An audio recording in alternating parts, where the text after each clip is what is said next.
চিংড়ি দিয়ে কচুর শাক, না ছোলা দিয়ে কচুর শাক, না ইলিশ মাছের মাথা দিয়ে কচুর শাক, কোনটা দিয়ে খেতে আপনাদের ভালো লাগে তাড়াতাড়ি কমেন্ট করে আমাকে জানান তো।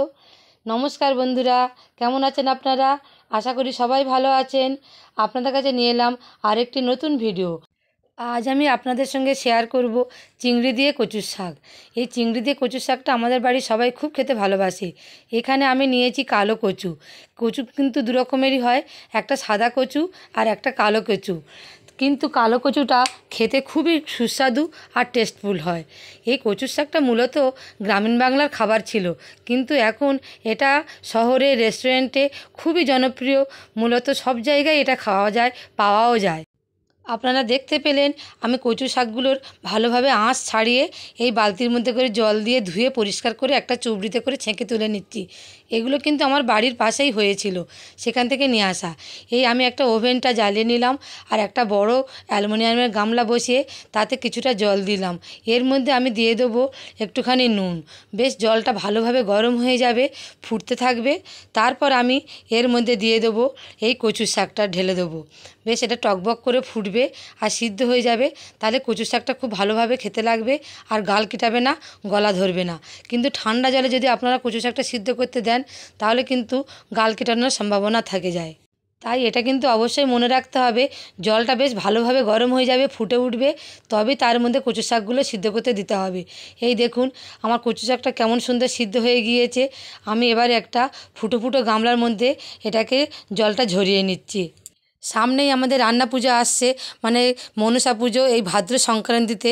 তাতে কিন্তু অবশ্যই করে এই কালো কচুর ডাঁটা আমাদের রান্না করতে হয়। ওটা রান্না পুজোর কিন্তু একটা গুরুত্বপূর্ণ পদ। এই দেখুন আমি একটা চিংড়িগুলো ভালো করে ধুয়ে পরিষ্কার করে নুন হলুদ মাখিয়ে নিলাম। এই কড়াইটা ওভেনে বসিয়ে দিয়েছি। এর মধ্যে একটু তেল ঢেলে দেবো।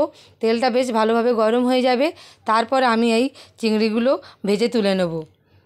যারা নিরামিষ কচুর শাক খেতে চান তারা ছোলা কড়াই দিয়ে বা নারকেল কোড়া দিয়ে করে খাবেন, খুবই ভালো লাগবে।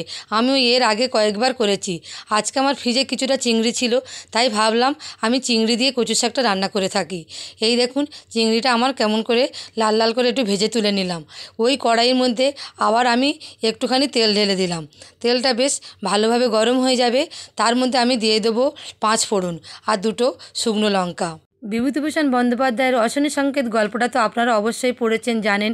তখন মানুষ দুর্ভিক্ষের জ্বালায়, খিদের জ্বালায় এই কচুর শাক তুলে নিয়ে সিদ্ধ করে খেয়েছে।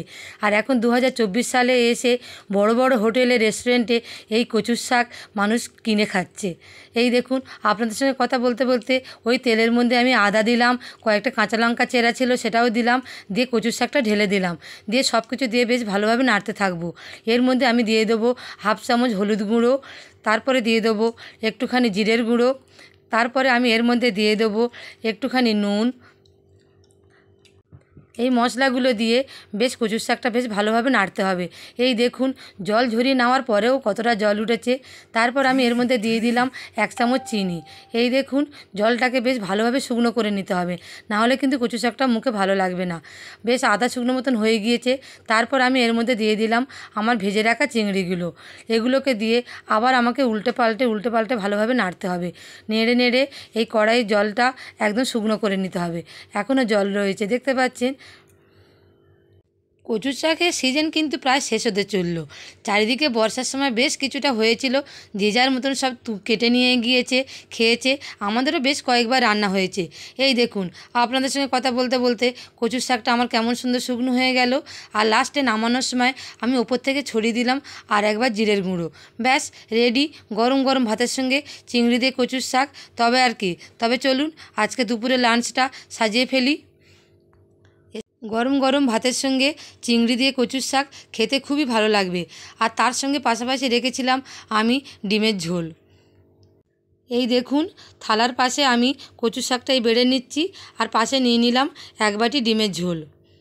কেমন লাগলো বন্ধুরা আমার এই ভিডিওটি ভালো লাগলে অবশ্যই কিন্তু একটা লাইক করবেন আর কমেন্ট করবেন, আর পেজটিকে ফলো করে পাশে থাকবেন। ধন্যবাদ।